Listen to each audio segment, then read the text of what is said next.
Okay, welcome to Shri Gautam news. Shri Gautam news ప్రేక్షకులకు నమస్కారం. ఈనాటి విద్యా వార్తలకి స్వాగతం. ముందుగా ఈరోజు పేపర్లో ఉన్నటువంటి విషయాలు చూద్దాం. ఉచితంగానే పాన్ పాత కార్డులు ఉన్నవారు మళ్ళీ దరఖాస్తు చేయక్కర్లేదు. ప్రస్తుతం శాశ్వత ఖాతా సంఖ్య కార్డులు కలిగి ఉన్నటువంటి వారు క్యూఆర్ కోడ్తో వస్తున్న కొత్త కార్డు కోసం తప్పనిసరిగా దరఖాస్తు చేయాల్సిన పని లేదని ప్రభుత్వం స్పష్టం చేసింది. ప్రస్తుత పాన్ కార్డులన్నీ చెల్లుబాటు అవుతాయని తెలిపింది. ప్రస్తుత పాన్ కార్డులను అప్డేట్ చేశాక వారి నమోదిత ఈమెయిల్కు పాన్ వస్తుందని, ఇందుకు ఛార్జీలు ఏమీ చెల్లించనక్కర్లేదని పేర్కొంది. క్యూఆర్ కోడ్తో కొత్త కార్డు భౌతికంగా కావాలంటే మాత్రం దేశీయంగా డెలివరీకి 50, అంతర్జాతీయ డెలివరీకి 15 వాస్తవ పోస్టల్ ఛార్జీలు చెల్లించాల్సి ఉంటుంది. ప్రస్తుత పాన్ కార్డుదారులు పేరు, చిరునామా, ఇతర వివరాల్లో మార్పులుంటే పాన్ 2.0 వ్యవస్థ యాక్టివేట్ అయ్యాక ఉచితంగా దరఖాస్తు చేసుకోవచ్చని తెలిపింది. మెగా పేరెంట్ టీచర్ సమావేశాలకు 9 కోట్లు విడుదల. మెగా పేరెంట్ టీచర్ సమావేశాలకు 9 కోట్ల రూపాయల నిధులు విడుదల చేస్తున్నట్లు ఏపీ ఎస్పీడీ బి శ్రీనివాసరావు ఉత్తర్వులు జారీ చేశారు. రాష్ట్ర వ్యాప్తంగా ఉన్న అన్ని ప్రభుత్వ పాఠశాలల సమావేశాలను డిసెంబర్ 14 నిర్వహించబోతున్నారు. పాఠశాలలో విద్యార్థుల సంఖ్యను బట్టి ఆ మొత్తాన్ని పాఠశాలల ఖాతాల్లో జమ చేశారు. బ్యాంకుల ద్వారా ఉద్యోగులు, పెన్షనర్లకు బీమా. మధ్యాహ్న భోజన వంట ధరల పెంపు. కేంద్ర విద్యాశాఖ ఉత్తర్వులు జారీ. విద్యార్థులకు ఇచ్చే ఏకరూప దుస్తుల్లో మార్పులు. మధ్యాహ్న భోజనం యొక్క ధరల పెంపు. పాఠశాలలో విద్యార్థులకు అందించే మధ్యాహ్న భోజనం పథకం ధరలను పెంచుతూ కేంద్ర ప్రభుత్వం ఉత్తర్వులు జారీ చేసింది. పెంచిన ధరలు డిసెంబర్ 1 నుంచి అమల్లోకి వస్తాయి. ప్రాథమిక పాఠశాలలో ఒక్కో విద్యార్థికి ప్రస్తుతం ₹5.45 చొప్పున ఇస్తుండగా దీన్ని ₹6.19 పెంచింది. ప్రాథమికోన్నత బడుల్లో చదివే ఒక్కొక్కరికి ఇప్పుడు ₹8.17 ఇస్తుండగా దీన్ని ₹9.29 చొప్పున చెల్లించబోతోంది. ఇందులో కేంద్రం 60%, రాష్ట్రం 40% భరించాల్సి ఉంటుంది. పాఠశాల విద్యలో సమూల మార్పులు తీసుకొస్తున్నామని విద్యాశాఖ ప్రిన్సిపల్ సెక్రటరీ కోన శశిధర్ చెప్పారు. మైనారిటీ విద్యార్థులకు ఉచిత డిఎస్సి శిక్షణ. రాష్ట్రంలో ఉన్నటువంటి మైనారిటీ విద్యార్థులకు ఉచిత డిఎస్సి శిక్షణ అందించనున్నట్లు మైనారిటీ సంక్షేమ శాఖ మంత్రి ఎన్ఎండి ఫరూక్ తెలిపారు. డిఎస్సికి హాజరయ్యే మైనారిటీ విద్యార్థులకు ఉచిత శిక్షణ ఇవ్వబోతున్నాం.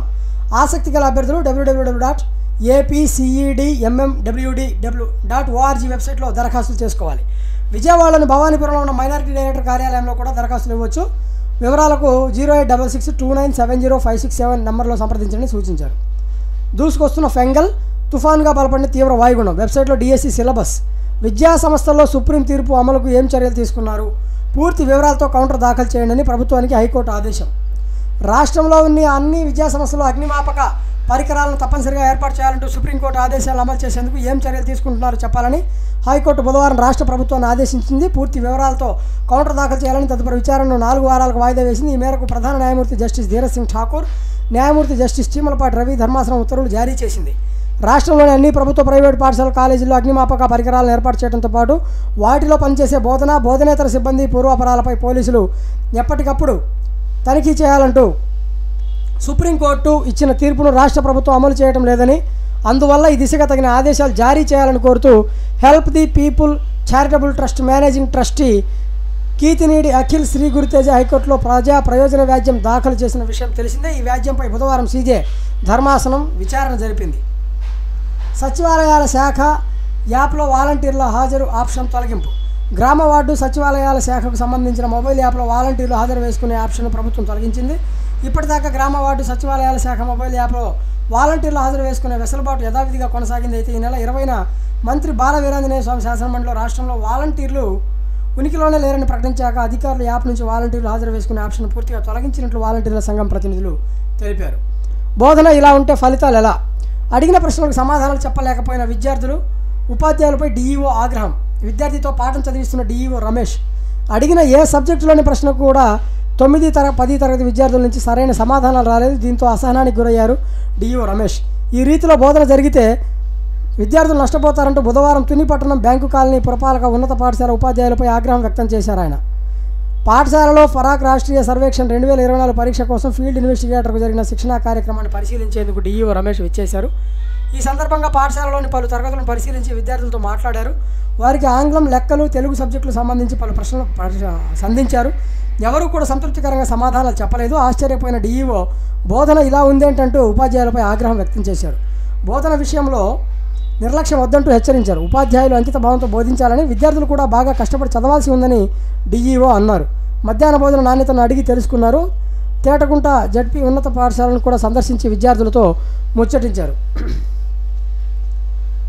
జనవరి 31న నీట్ ఎండిఎస్, మార్చి 29న 30న నీట్ ఎస్ఎస్, డిసెంబర్ 1 నుంచి Sankalp 2025. B pharmacy counselling schedule విడుదల. 2024 ఏపీ సెట్లో భాగంగా ఎంపీసీ బైపీసీ విభాగాల్లోని బి ఫార్మసీ సీట్ల భర్తీకి ప్రభుత్వం బుధవారం నోటిఫికేషన్ విడుదల చేసింది. ఎంపీసీ విద్యార్థులు ఈ నెల 29 నుంచి 30 వరకు, బైపీసీ విద్యార్థులు 30 నుంచి వచ్చే నెల 5 వరకు ఆన్లైన్లో ఫీజు చెల్లించవచ్చు.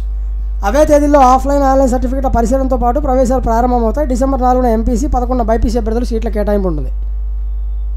మార్కుల నమోదులో జాప్యం చేస్తే కఠిన చర్యలు. డిసెంబర్ 8న ఎన్ఎంఎంఎస్ పరీక్ష. పట్టభద్రుల ఓటు నమోదుకు గడువు పొడిగింపు.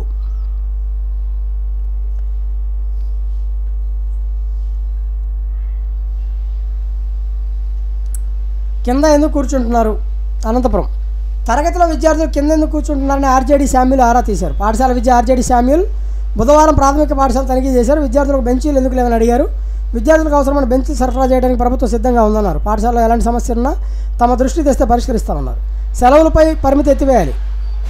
30న కేఎల్యూ స్నాతకోత్సవం, మాజీ రాష్ట్రపతి రామ్నాథ్ కోవింద్ రాక. డిసెంబర్ 1న పిఆర్టీయూ సమావేశం. విద్యార్థుల అభిరుచి, ఫీజుల బకాయిలతో ఇంజనీరింగ్ కళాశాలల నిర్వహణ భారం. అపెక్మా. అనుమతులున్న విదేశీ వైద్య కళాశాలల్లోనే చేరాలని విద్యార్థులకు ఎన్ఎంసీ సూచన. సెల్ఫ్ డ్రైవింగ్ శాటిలైట్స్, అంతరిక్ష సాంకేతికతలో చైనా ఘనత. ఒకేసారి 2 ఉపగ్రహాల ప్రయోగం. 500, 2000 నోట్లు 3 రెట్లు పెరిగిన నకిలీ కరెన్సీ. 5,900 కోట్లు చెత్తపాలు. యూకేలో ఒక మహిళ తన మాజీ భాగస్వామి హార్డ్ డ్రైవ్ను చెత్తబొట్లో పడేసింది. అందులో అప్పటికే 8,000 బిట్కాయిన్లు ఉన్నాయి. ఇప్పుడు వాటి విలువ 569 మిలియన్ పౌండ్లు, దాదాపు 5,900 కోట్లు. ఇప్పుడు ఆ హార్డ్ డ్రైవ్ వేల్స్లోని న్యూపోర్ట్లో 1,00,000 టన్నుల చెత్త కింద ఉండొచ్చని భావిస్తున్నారు. అతడు తనకు చెత్త బ్యాగును ఇచ్చి బయటపడేయాలని చెప్తే తీసుకెళ్లి పడేశారని, నిజానికి అందులో ఏముందో తనకు తెలియదని జేమ్స్ హౌస్ మాజీ గర్ల్ ఫ్రెండ్ అయిన హాల్ఫినా ఎడ్డీ ఇవాన్స్ వివరించింది. దానిని కోల్పోవడం తన తప్పు కాదని పేర్కొంది. అతడు దాన్ని కనుగొనాలని ఆశిస్తున్నారని, అందులో నుంచి తనకు ₹1 కూడా అక్కర్లేదని జేమ్స్ హౌస్ను ఉద్దేశించి పేర్కొంది. అయితే అతడు దీని గురించి మాట్లాడటం ఆపేయాలని కోరుకుంటున్నానని, అది మానసిక ఆరోగ్యానికి అంత మంచిది కాదని తెలిపింది. మరోవైపు 1,00,000 టన్నుల చెత్త కింద ఉన్న డబ్బు కోసం హౌల్స్ ప్రయత్నాలు ప్రారంభించాడు. ఎట్టి పరిస్థితుల్లోనూ ఆ చెత్త కింద ఉన్న డబ్బును సొంతం చేసుకుంటారని చెప్పుకొచ్చాడు. రాజ్యాంగాన్ని మోసగించడమే, ఇది రిజర్వేషన్ల లక్ష్యాన్ని ఓటించడమే అవుతుంది. క్రిస్టియన్గా మారితే కుల గుర్తింపు పోయినట్లే అని సుప్రీంకోర్టు కీలక తీర్పు. పిల్లల కంటెంట్లో అసభ్య యాడ్స్, లోకల్ సర్కిల్ సర్వేల మెజారిటీ తల్లిదండ్రుల వెల్లడి. నిబంధనలు ఉల్లంఘిస్తే భారీగా జరిమానా విధించాలని అభిప్రాయం. ఐటీలో నియామకాల జోరు, వచ్చే 6 నెలల్లో 12% వృద్ధి. కొత్త టెక్నాలజీలతో 2030 నాటికి 10 లక్షల పైగా కొలువులు. క్వెస్ కార్ప్ నివేదిక. ఎలాంటి నైపుణ్యాలతో అభివృద్ధి ఉండబోతుంది అంటే ERP testing, networking development, data science వంటి 5 నైపుణ్యాలకు ఉంది. హైరింగ్ డిమాండ్ కూడా హెచ్ఆర్ కూడా. తర్వాత సైబర్ సెక్యూరిటీ, డెవాప్స్ వంటి ప్రత్యేక నైపుణ్యాలకు కూడా డిమాండ్ ఉంది. Q2లో టెక్ హైరింగ్కి సంబంధించి జీసీఈలు ముందంజలో ఉన్నాయి. AI, ML, analytics, cyber security, cloud, DevOps నిపుణులకు కూడా అవకాశం ఉండబోతుంది. తర్వాత డిఎస్సి సిలబస్తో డీలా, ఆన్లైన్ పరీక్షతో సమస్యలు ఉంటాయని అభ్యర్థుల అభ్యంతరం. ఎస్సీఎస్ స్పెషల్ ఎడ్యుకేషన్ పోస్టులు ఊస్టింగేనా. విద్యార్థుల కోసం హ్యాపీ క్యాంపస్లు, ఆర్ట్ ఆఫ్ లివింగ్ కొత్త కార్యక్రమం. 14 నెలల యుద్ధానికి ముగింపు, కమిటీ సభ్యులు తిన్నాకే విద్యార్థులకు భోజనం. జార్ఖండ్ సీఎంగా నేడు సోరెన్ ప్రమాణం. నేటి సిద్ధార్థుడు $1 బిలియన్ సామ్రాజ్యాన్ని కాదనుకుని సన్యాసం. 18 ఏళ్ళప్పుడే బౌద్ధ భిక్షువైన మలేషియా కుబేరుడు. అసభ్య కంటెంట్పై కఠిన చట్టాలు. ఓటు నమోదుకు తుదిగడువు నేడే. 78 కోట్ల పాన్ కార్డులు. గంటకు 280 కిలోమీటర్ల త్వరలో హైస్పీడ్ రైళ్లు. ఇవి ఇవాల్టి విద్యా వార్తలు. మీరు చూస్తూనే ఉండండి శ్రీ గౌతమ్ న్యూస్. అలాగే సబ్స్క్రైబ్ చేయండి Shri Gautam news. Thanks for watching.